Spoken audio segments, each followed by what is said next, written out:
पुरुषार्थ से किस तरीके से कनेक्ट करेंगे, इसके ऊपर थोड़ा प्रकाश।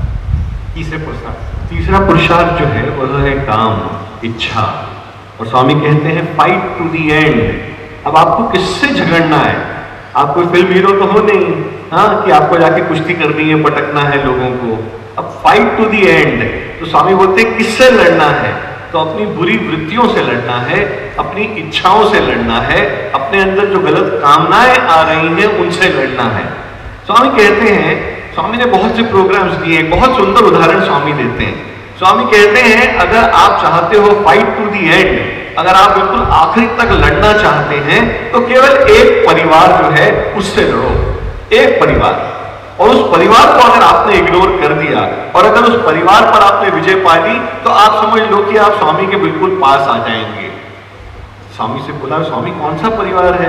अपन ढूंढने लगे कि भाई कौन सा परिवार है। मैं सचदेवा परिवार से हूँ, ये सोहनी परिवार से है, ये बोचरे परिवार से है, हाँ, इधर ये किलेदार जी हैं, और कौन है, कौन से परिवार से अपने को लड़ना है?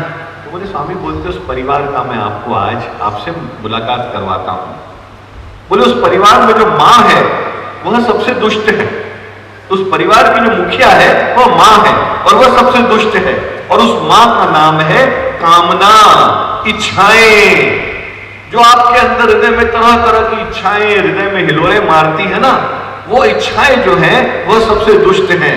तो सबसे पहले अगर आपको किसी को हटाना है अपने हृदय से, अगर किसी को दूर करना है तो वह है इच्छाओं की बात। अब क्या होता है, मान लो आपकी कोई इच्छा हृदय में आई।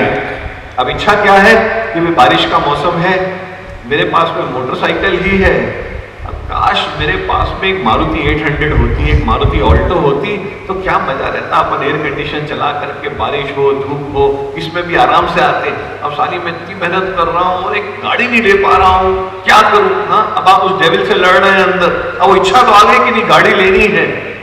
अब अगर वो इच्छा पूर्ण हो गई तो ठीक है, अब अगर इच्छा पूर्ण नहीं हुई तो वो मां 2 बच्चों को एक साथ जन्म देती है। क्या करते हैं, वो जो इच्छा मां है वो 2 बच्चों को एक साथ जन्म देती है। और वो बच्चे कौन है?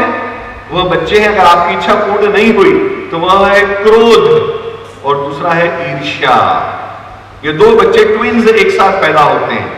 अब मैं मारुति गाड़ी चाह रहा हूं, मारुति गाड़ी मिल नहीं पाई तो मेरे मन में क्रोध उत्पन्न हो रहा है।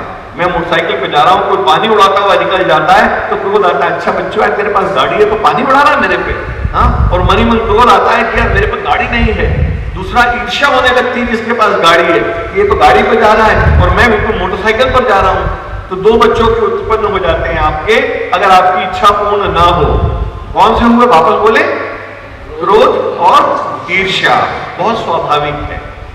और भगवान कहते हैं अगर मान लो आपके मन में कोई इच्छा है और वो पूर्ण हो जाती है तो आपके साथ तीसरे बच्चे का जन्म होता है।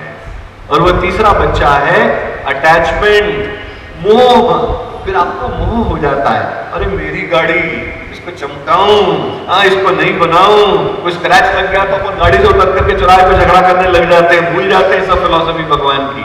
हाँ, अटैचमेंट हो गया है, मोह हो गया है, मेरी वस्तु, मेरी चीज, मैं इसको कैसे जाने दूं, कैसे होने दो। तो अब आपके पास में 3 बच्चे हो गए हैं। अब उस अटैचमेंट के बाद में चौथा बच्चे का जन्म होता है और वह है ग्रीड, यानी लालच।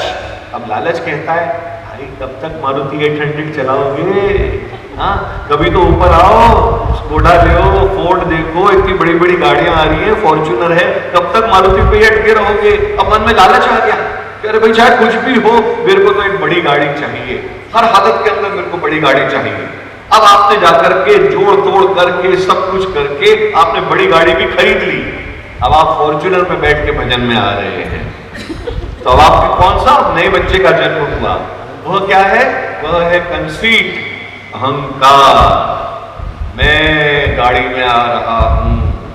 तो आपकी एक गाड़ी की इच्छा आपकी 5 बच्चों को जन्म दे रही है और यह 5 बच्चे कब अपना सर उठा लेते हैं हमें मालूम ही नहीं पड़ता।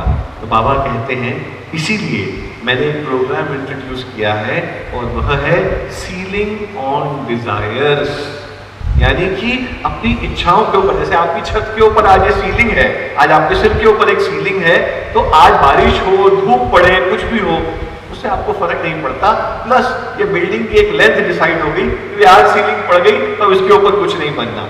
उसी तरह आपको अपनी इच्छाओं के ऊपर एक सीलिंग लगानी पड़ेगी कि प्रभु इतनी बड़ी कृपा है कि मैं एक गाड़ी चाह रहा था, चाहे मारुति ही सही, चाहे सेकंड हैंड ही सही, आपने दिलवा दी। अब इससे बड़ा मुझे और क्या चाहिए प्रभु। आप मुझे मैं पहले पैदल था तो आपने 2 पहिया दिलवा दिया, अब 2 पहिया था तो आपने 4 पहिए पर ले आए। प्रभु बहुत कृपा है आपकी। अब मैं अगर पैसे अफोर्ड भी कर सकता हूं तो क्या उन पैसों का उपयोग मैं किसी सेवा कार्य में कर लूं? क्या उस पैसे का उपयोग मैं किसी सद्कार्य में कर लूं? क्या उस पैसे का उपयोग मैं किसी अच्छे कार्य की तरफ बढ़ने की और अग्रसर करने के लिए करूं? तो यह है फेस द डेविल।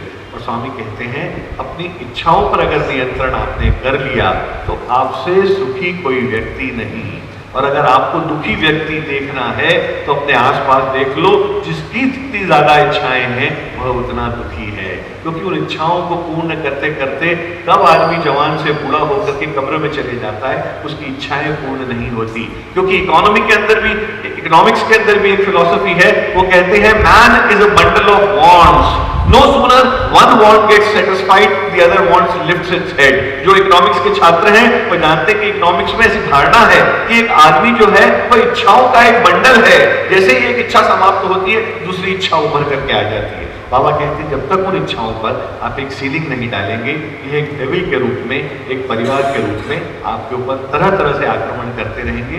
तो आइए हम भगवान से प्रार्थना करें कि वह हमें अपनी इच्छाओं पर एक सीलिंग डालने का तरीका बताएं, ताकि हम उन इच्छाओं को मोड़े किस तरफ? भगवान की तरफ। बाबा कहते हैं अपनी सब इच्छाओं को भगवान की तरफ मोड़ो। हम लोगों के साथ कई इच्छाएं होती हैं, तो हम भगवान से क्या मांगते हैं? भगवान गाड़ी दे दो, मोटर दे दो, बंगला दे दो, शादी करा दो, पुत्र दे दो, पुत्री दे दो, ये करा दो, वो करा दो। स्वामी कहते हैं कुछ मत मांगो, तुम कुछ मत मांगो, सिर्फ मुझे मांगो। पर ऐसा होता है क्या?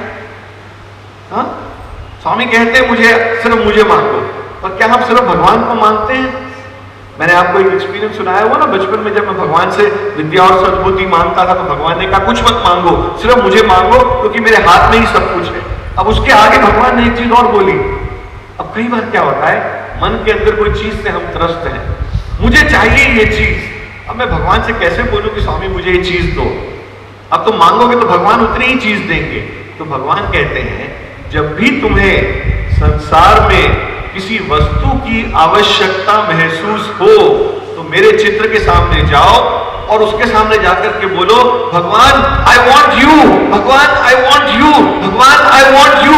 बस स्वामी मैं आपको चाहता हूं, आपको चाहता हूं, आपको चाहता हूं। मत बोलो कि मुझे गाड़ी चाहिए, मत बोलो कि मुझे बंगला चाहिए, मत बोलो कि मुझे नाम चाहिए। आपके मन में है कि मुझे क्या चाहिए, बट भगवान से मत मांगो। भगवान से बोलो स्वामी I want you, I want you, I want you. जब तुम उस परमपिता परमेश्वर से केवल उसको मांगते हो तो उसको मालूम है कि उसके साथ तुम और क्या चाह रहे हो। पर जब तुम उसको मांगोगे तो वो तुम्हें सर्वस्व दे देगा। बाबा कहते हैं जब तुम उसको मांगोगे तो मैं तुम्हें सर्वस्व दे दूंगा। जब किसी चीज की इच्छा लगे तो उस चीज को मत मांगो, केवल भगवान को मांगो और बार बार बोलो स्वामी आई वॉन्ट यू। जितनी ज्यादा आपके मन में इच्छा है उस चीज को प्राप्त करने की, उतनी ही तीव्रता से आप भगवान को बोलो कि स्वामी आई वॉन्ट यू। आप ट्राई करके देखिए, 100% फॉर्मूला है, you can never go wrong on this. इससे आपकी इच्छाओं के ऊपर सीलिंग भी होगी और आपको जो भगवान की तरफ मुड़ना है उसकी प्रेरणा भी मिलेगी। साईं राम।